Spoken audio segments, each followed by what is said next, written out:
Hello guys! What's up? It's me again, si Mima Alicia nyo at nagbabalik ulit para sa ating panibagong video. So ito na nga, mga minamahal. Bumanat po si VP. Todo deny po siya sa allegation na plagiarism. So for the context mga minamahal, syempre 'di ba, naging laman po ng usapin ng taong bayan, ng pahayagan, ng iba't ibang mga personalidad, kongresista, senador, itong libro na ipinopropose ni Sara Duterte na ang title, na ang pamagat ay Ang Kaibigan. Na siya po yung author. Siya po yung nagsulat ng librong yun. Napakahiwaga po kasi ng Ang Kaibigan na libro kasi free ads niya to mga minamahal. Diba? Binigyan niya ng loophole para magkaroon siya ng free ads for 2028. O hindi ako nagsabi niyan, siya yung umamin nun ha. Inamin niya yun kasi ano yung sabi niya, ibibigay niya to sa mga bata. Ito yung video para mag-gets nyo. Ayoko nang sabihin, ayoko nang paulit-ulitin. Ito, siya na mismo yung umamin eh. Pakinggan nyo ha. Kung bakit. See? Pakinggan nyo. Madam Chair, this is an example of politicizing the budget hearing through the questions of a senator. Ang problema niya kasi, nakalagay yung pangalan ko doon sa libro. At yung libro na yan, ibibigay namin doon sa mga bata. At yung mga bata na yan, may mga magulang na boboto. At yung pangalan ko ay nagkalat doon sa kung saan man ibibigay yung libro. Madam Chair, we commit to send tomorrow everyone in this room a copy of the book. Yun. Madam Chair, hindi ko maintindihan. Okay, alam nyo na yan na nagbardagulan na sila dyan. So yun sinasabi ko sa inyo na mahalaga talaga yung libro ni Sara Duterte. Biruin mo, inamin niya yung hidden agenda kasi nandun yung pangalan niya. Pag binigay sa bata, makikita ng magulang. At saka nakikita nyo naman mga minamahal na nandun talaga yung picture ni Vice President Sara Duterte. Dito nga po sa Ang Kaibigan na libro. O tingnan nyo. Paulit-ulit niyang sinasabi na sa budget hearing na it is about politicizing, pinopolitika daw, ganyan-ganyan, kaya madaming tanong, to questioning. Pero mga minamahal, ito yung pamumulitika nagsulat ka ng libro, tapos pera ng taong bayan, yung gagamitin mo, tapos nandyan yung mukha mo. Like, for what? Diba? Isa po yung malaking kabulshitan. Bakit? Kasi pinapahiya mo. Makiri po ito sa ating mga tanyag na manunulat na gumastos ng sarili nilang pera para maipublish itong kanilang mga libro. Tingnan nyo si Jose Rizal po, ulit-ulit kong babanggitin sa inyo.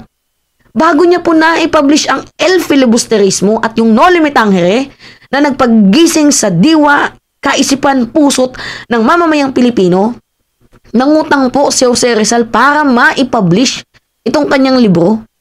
While our VP demanding 10 million sa libro niya na free ads campaign, political book for 2028. Kapal naman ng mukha ni VP. So habang lumalalim po mga minamahalang usapin dito nga po sa libro niya na ang pamagat ay Ang Kaibigan, madami po ang nakapansin na same po yung concept ng libro niya na yung pamagat ay Ang Kaibigan dito nga po sa auli ni Ronton. Sino ba si Ronton? Si Andy Ronton. Sino ba yun? Ito, pakita ko sa inyo yung picture ni Andy Ronton. Ito Yan. Yan si Ronton. Yan po si Ronton. So, meron siyang libro na ang pamagat po is yung Auli. Nasaan yung Auli? Ito yung Auli. Yan, Auli. Kung babasahin nyo, yung kwento ng Auli is parehas na parehas. Dito po, sa libro na inilaunch, na gustong i-publish at magkaroon ng napakadaming copies ni Sara Duterte. So ano nga ba yung nilalaman ng Ang Kaibigan na libro?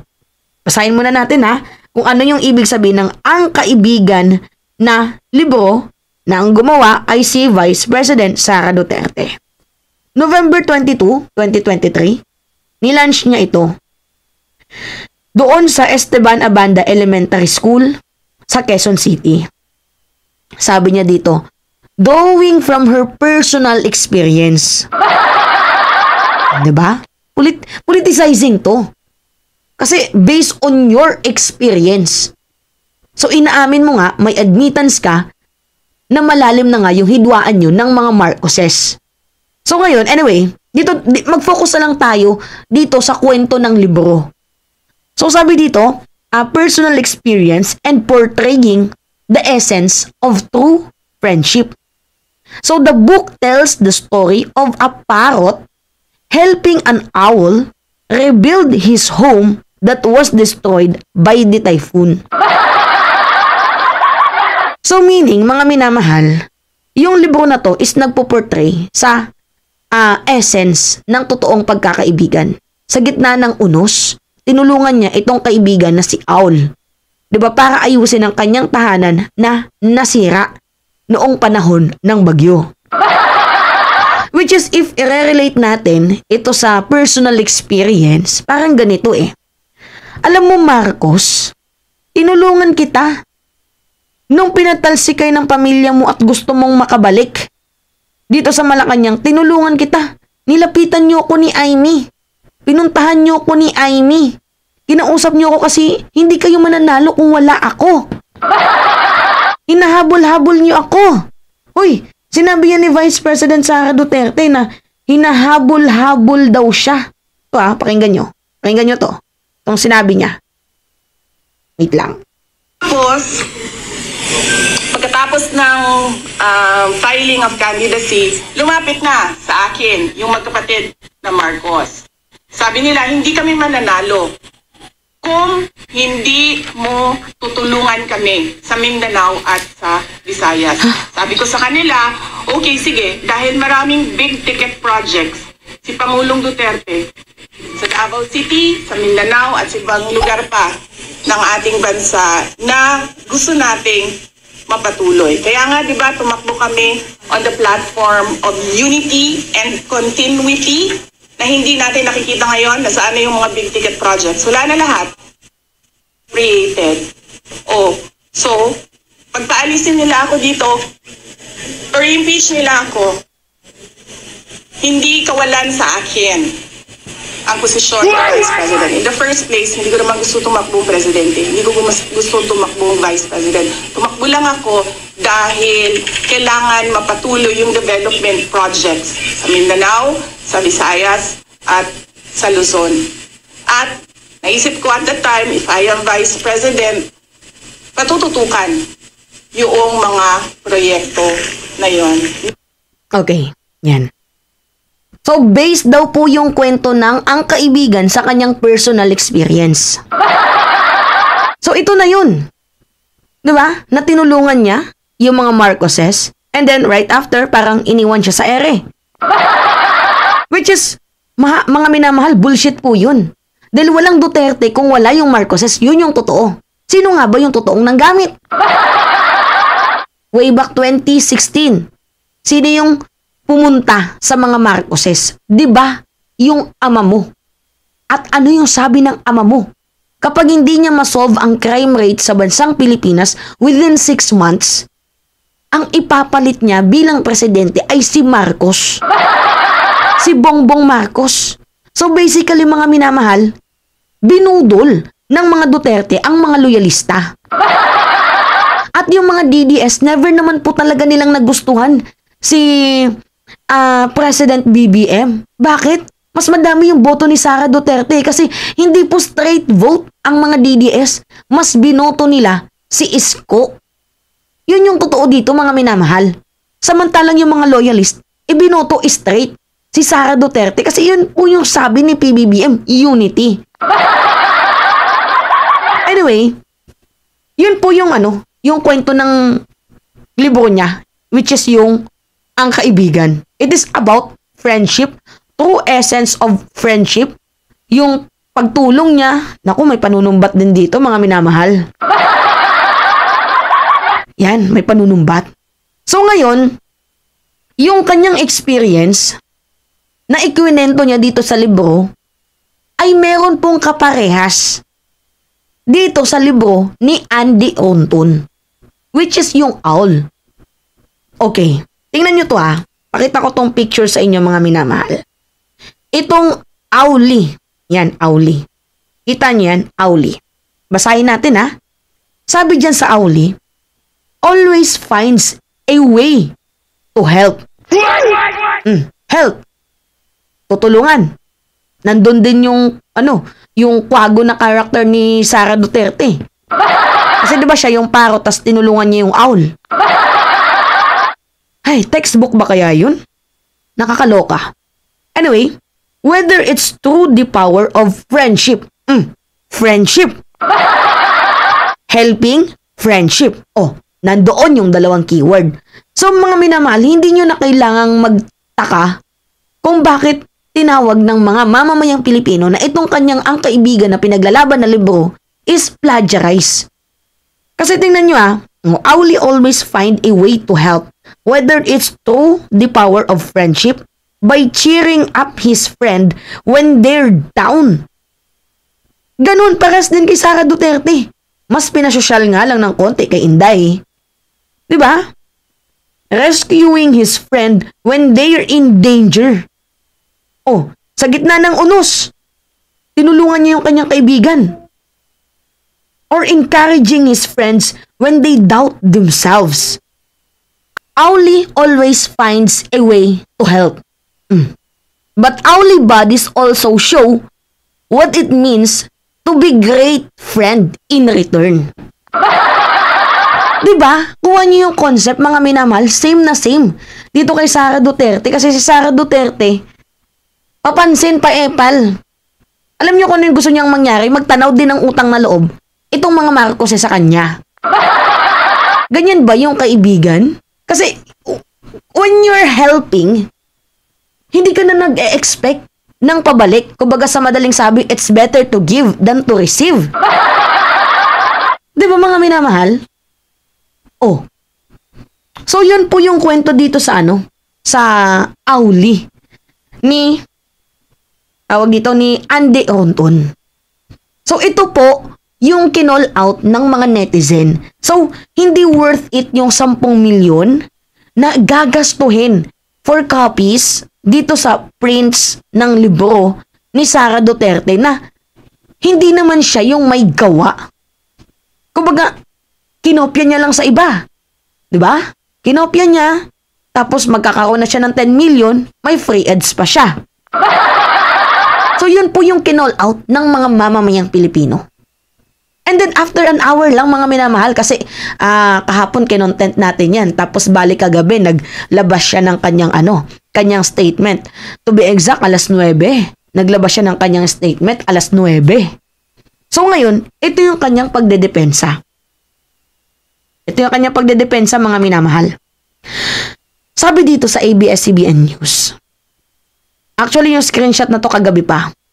So, Vice President Sara Duterte addresses allegation of plagiarism on her self-authored book, Isang Kaibigan, which she intended to distribute among young learners. Duterte says she plans to write another book about friends betrayal. So, meron pa palang, kaabang-abang to. So, basahin natin dito yung statement ng Office of the Vice President. Pahayag ukol sa paninirang puri gamit ng aligasyon na plagiarism. Hindi po paninirang puri yun, VP. Kasi kung paninirang puri yun, sinira ka na. Ang nangyari dito, kinall out ka kasi meron pong kaparehas yung Ang Kaibigan na libro mo dito nga po sa sinulat ni Andy Ronton na owlie. Kinall out ka kasi nagmumukhang plagiarize kasi parehas kayo ng kwento. Well, kwento mo yan. So sabi niya, mga kababayan, napakadaling sumulat daw ng maikling kwento batay sa sariling karanasan. Madali lang naman palang sumulat ng kwento batay sa iyong sariling karanasan. Bakit nung tinanong ka ni Senator Risa Ontiveros kung ano yung nilalaman ng libro, hindi mo masagot ng maayos. Pumunta ka pa sa issue ng, alam niyo ba, 2 beses natalo si Risa Ontiveros, humingi siya sa akin ng tulong. Umabot ka pa sa pag-i-storytelling ng mga nakaraan. Very consistent yung tanong. Ano yung nilalaman ng libro? Very consistent yung tanong, mga minamahal. Was it about good manners and right conduct, history, science, math, reading?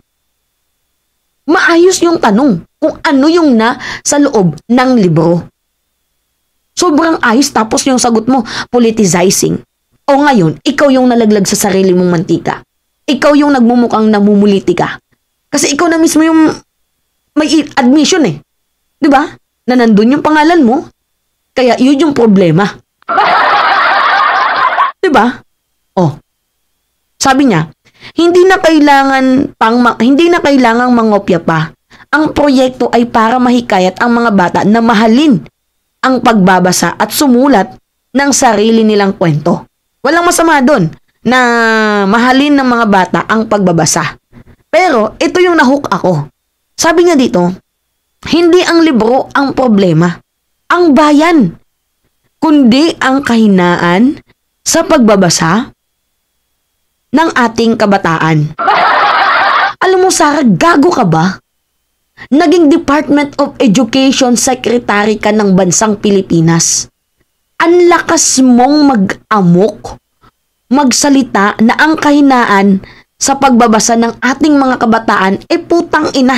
Tingnan nyo itong mga minamahal. Kita nyo itong record na yan.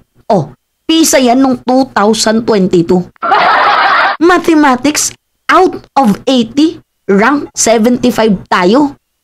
Sa reading, out of 80, 75 tayo. Reading yan ah. Oh, pang 75 tayo.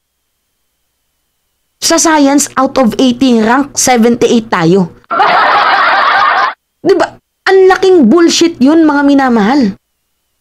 Malaking kabulshitan yun. Yung magrarant ka na ang kahinaan is yung pagbabasa, naging Department of Education Secretary ka, ano yung ginawa mo para maging fast learner yung mga kabataan bukod sa tree planting? Bukod sa free meals, bukod sa libreng transpo, ano yung ginawa mo para mas ma-improve yung reading comprehension ng mga kabataan? At ito yung nakakapagtaka. During nung ikaw yung Department of Education Secretary, bakit hindi mo ito ni-launch? Bakit ngayon lang? See? I know, guys, na nagigets nyo yung punto ko dito. Oh. Diba? Malaking kabulshitan yun. Malaking kabulshitan to, mga minamahal. Dapat, kung porsigido ka, noon mo pa to ginawa. Nung ikaw yung nasa Department of Education Secretary. Ay. At ito, yung pasabog niya. Abangan ninyo ang susunod kong isusulat na libro tungkol sa pagtataksil ng isang kaibigan. Sana magkaroon din ng libro si Sara Duterte na ang pagtataksil sa ating bayan. Sana meron ka ding libro tungkol sa ang pagtataksil sa ating bayan. Kung paano ninyo ginago ang taong bayan. Diba? Kung paano ka nananahimik sa ginagawang pambubuli ng China sa bansang Pilipinas dahil may gentleman's agreement yung ama mo. Sa ginagawang karumal-dumal na krimen dito sa war on drugs ng ama mo, pagtataksil yun sa ating bayan. Sana gawan mo din ng kwento yun. Sana gawan mo ng kwento na masama ang pumatay. Sana gawan mo ng kwento na masama ang kumampi sa masama. Mali ang pananahimik na hindi natin ipagtanggol ang ating bayan. Yung pogo, gawan mo din ng kwento yun. Diba? Gaga nga. Oh, another budget na naman to. Wag mong sabihin na ikaw yung author, tapos kami na naman na taong bayan ang gagastos dyan para sa libro mo. Diba, mga minamahal? Napakalaking kabulshitan to. Vice President, VP. Ito ba yung magiging presidente nyo, mga minamahal? Minsan na nga lang mag-isip? Hindi pa talaga pinag-iisipan? May isip kaya to? Si VP natin? Hindi ka worth it maging presidente. At hindi ka din worth it maging vice presidente ng bansang Pilipinas sa kilos mong ganyan. You should resign now na. Diba? Humihingi ka na naman ng panibagong pondo dito. Humingi ka nga ng pondo sa 10 million books, meron ka ng 125 million. Para saan pa, VP? Meron ka ng 125 million, para saan pa? Itong paghingi mo, pag-aamok mo ng pondo. Para sa authored, na ikaw yung authored ng libro na Ang Kaibigan. Diba, mga minamahal? Inagawan mo pa ng trabaho si Sunny Angara? Really? Mga agaw ka na nga ng trabaho ng DSWD, ng DOLE, ng Department of Health, Financial Assistance, pati ba naman yung DepEd? Nawala na sa'yo. Kasi ikaw yung kusang umalis, di ba? Kasi nafa-flag ka ng OWA. Tapos ngayon, hahanap ka ng loophole para makahingi? Makatodas ng budget?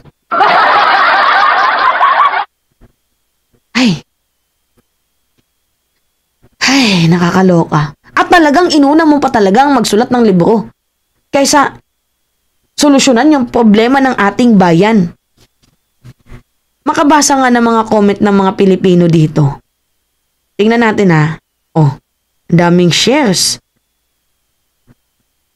Meron pala siyang mga minamahal. Meron siyang pagdi-defend.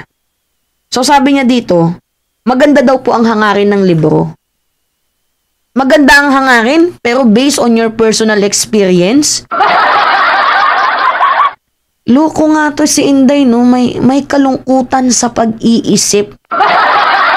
Sana, VP, hindi lang puro bangag-bangag, resign Marcos, drug test yung sinisigaw ng pamilya nyo. Sana magpa-IQ test din kayo kahit minsan. Kahit minsan lang magpa-IQ test kayo. Kasi nakakaloka to. Kung ano-ano na yung napapasok sa isip mo, VP. Oh, ang dami nag-comment dito. Future president nyo yan? Iboboto nyo pa rin ba yan? Sino ba naman ang hindi na... Mga minamahal, sa ginagawang pagkilos ngayon ni Vice President, wala na talagang boboto sa kanya. Biruin nyo nagpa-plagiarize di umano ng isang libro? Or kahit sabihin na lang natin na, sige, hindi plagiarize yung libro, pero imagine, tayo yung paggagastusin niya sa sarili niyang libro? Free ads? Political book for 2028? Diba? Grabe naman yung cheap tactics mo, Vice President. Ay. Oh, may nag-comment dito. Napakagaling at napakatalino talaga ni VP Sara. Tunay na mayroong malasakit, masipag, mapagmahal. Tama lang talaga ang naging desisyon ko na hindi kita binoto.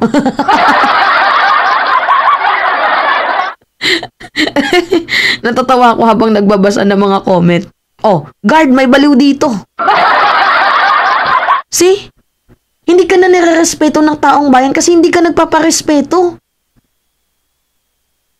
Hindi ka na nga natunawan sa ginawa mong pambabatikos kay Risa Ontiveros. Binatikos mo pa ang mga Marcoses. Tapos ngayon hindi ka pa natunawan sa 10 million budget na hinihingi mo para sa libro na ipapublish mo, magdadagdag ka pa. Although maliit lang yung 10 million sa 2 billion budget niya, pero it is a public funds. Public money to ng mga taxpayer. And every centavos, every piso is valuable po yan para sa atin. Kasi tayo po yung gumagasta, tayo po yung nagbibigay dyan sa kanila. Diba? Grabe. Uy, walang na-proud sa ginawa ni Sarah dito. Diba? Siya na mismo yung naglagay ng sarili niya sa kahihiyan. Ito nga yung sabi ko sa inyo eh. Hindi na natin kailangang ipagtulakan sa bangin si Sara Duterte dahil siya na mismo yung tumutulak sa sarili niya sa bangin. Kumbaga ito, ginasan niya na naman po ang kanyang taba sa sarili niyang mantika.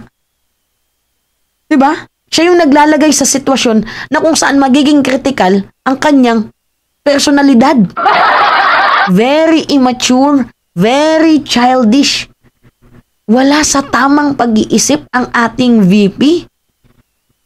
Dapat magpa-check ka na ng utak mo. Ay, nakakaloka mga minamahal. So yung libro niya na isusulat is yung ang pagtataksil ng isang kaibigan. So another patama na naman to sa mga Marcoses. Another pambubullshit na naman to sa mga Marcoses.